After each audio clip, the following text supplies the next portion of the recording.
Bonjour à vous, j'espère que vous allez toutes et tous bien. Il y a un message à faire passer et je pense avoir trouvé le nouvel angle pour les vidéos. Si on voit ma petite télé, on voit, bon c'est pas grave, mais je pense avoir trouvé plus ou moins l'endroit où je peux me caler en étant confortable, que les cartes ne tombent pas par terre et en ayant quand même un peu d'espace, donc voilà, je suis contente. Bref, il y a un message à faire passer. Alors... Rappelez-vous que je ne détiens aucune vérité, donc s'il vous plaît faites preuve de discernement et prenez uniquement ce qui résonne en vous. Et si ça résonne en vous, évidemment ne prenez pas si ce qui est dit dans la vidéo ne vous concerne pas ou ne résonne pas avec ce que vous vivez, ne correspond pas à ce que vous vivez ou à ce que vous pouvez ressentir, d'accord? N'essayez absolument pas de coller à ce qui se passe dans la vidéo, ce serait absolument pas sain et ce n'est absolument pas le but de mes vidéos. Également, j'utilise les cartes et c'est de façon complètement intuitive. Voilà, c'est complètement intuitif chez moi. En tout cas, il y a un message à faire passer. Alors, je vais direct voir dans l'oracle de la voix des âmes. C'est ce qui m'appelle. Donc, on va voir. On va voir.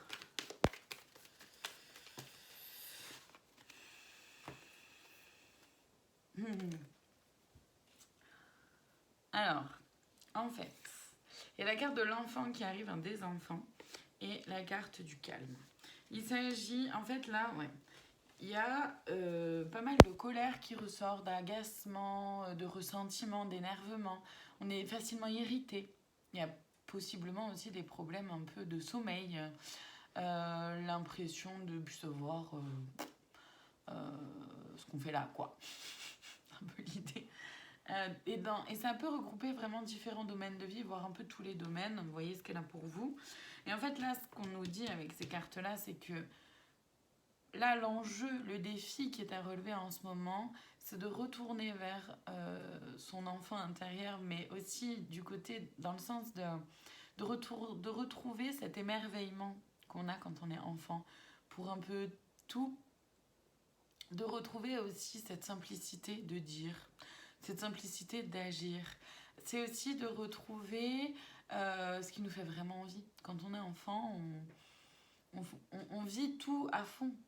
Et c'est un peu ce qui nous est proposé, enfin c'est pas ce qui nous est proposé, c'est le défi qui nous est proposé de relever en ce moment énergétiquement parlant.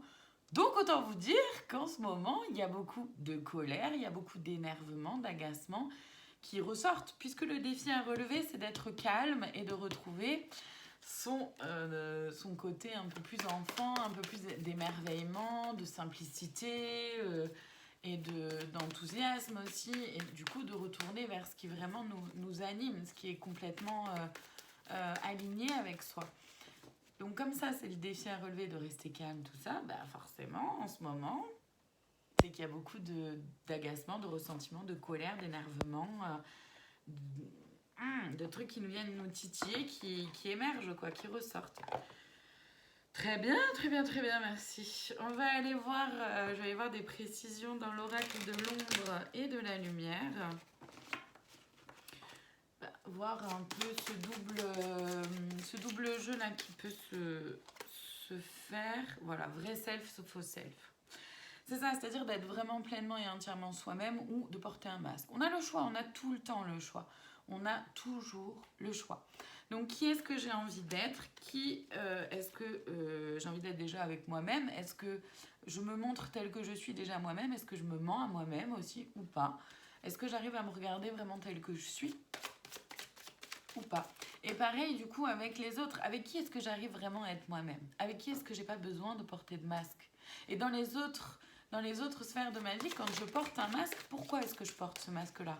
De quoi est-ce que j'ai peur si je ne porte pas le masque? Est-ce que j'ai peur de ne pas être reconnue? Est-ce que j'ai peur de ne pas être aimée, acceptée? De quoi est-ce que j'ai peur?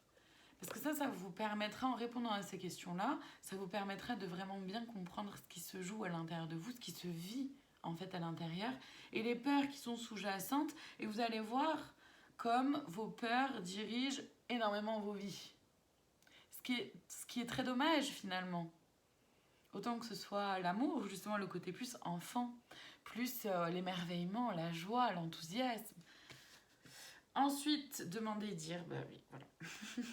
C'est-à-dire de demander, d'oser demander quand on en a besoin et d'oser exprimer ce qui se vit à l'intérieur de soi, d'oser exprimer ses émotions, montrer sa vulnérabilité. Et c'est pas simple, je vais pas vous dire le contraire, vraiment, j'en suis pleinement consciente, d'accord? C'est absolument pas simple d'oser montrer sa vulnérabilité, on peut pas le faire avec tout le monde non plus.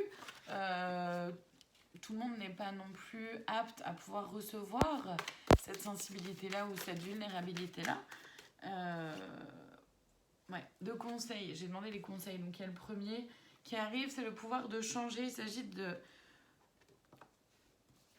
savoir qu'il n'y a que vous qui puissiez changer les choses dans votre vie et le pouvoir de changer, mais en étant, vous voyez, aligné avec votre cœur. Vraiment en contact avec mon cœur, avec ce qui me fait vibrer, ce qui m'anime, ce qui me fait me sentir en vie, ce qui me donne de la joie. C'est là un peu c'est le premier conseil, et forcément c'est pas non plus quelque chose de simple. Et donc pour en revenir à cette question-là de vulnérabilité, c'est vrai que c'est pas avec tout le monde qu'on peut s'autoriser à être vulnérable, tout le monde n'est pas non plus en capacité d'accueillir la vulnérabilité des autres. Si déjà soi-même on a du mal à accueillir sa propre vulnérabilité, forcément c'est pas simple d'accueillir celle des autres. Donc n'en voulez pas aux autres non plus, n'exigez rien de qui que ce soit non plus, même pas de vous-même, d'accord? Juste laissez-vous être, laissez-vous vivre et rapprochez-vous le plus possible de votre vérité à vous. L'art du drame, oui, on nous conseille de se détacher de ça. Vous savez, l'art du drame, c'est un peu ce côté-là du... un petit caillou sur ma route, j'en fais toute une montagne. Alors franchement, ça me fait rire parce que c'est exactement ce que j'ai fait récemment. Donc, je me sens pas du tout visée. Hein, merci les gars. Quand je dis les gars, je parle au guide. Mais voilà, ça se rappeler que oui, on peut rester calme. Alors, c'est pas simple, mais on doit trouver des techniques pour réussir à rester calme et pour réussir à prendre du recul en fait sur ce qui se vit. Vous voyez, votre vérité, c'est exactement ça. C'est exactement ce que je disais tout à l'heure, donc je vais m'arrêter là. Je vais juste aller voir le conseil de plus, la cerise sur le gâteau, comme j'aime l'appeler. C'était un petit message, je savais que ça allait pas être très très long, mais je sentais qu'il y avait besoin que ça sorte, quoi. Diversité. Allez, je vous en fais la lecture. Le monde serait terriblement ennuyeux si nous étions tous pareils. Célèbre ton caractère unique, tu es spécial et tu es aimé. Et déjà par soi. Aimez-vous vous-même déjà. Voilà pour le message d'aujourd'hui. Je vous remercie infiniment de votre présence. Je vous souhaite une très belle journée et je vous dis à bientôt pour d'autres vidéos.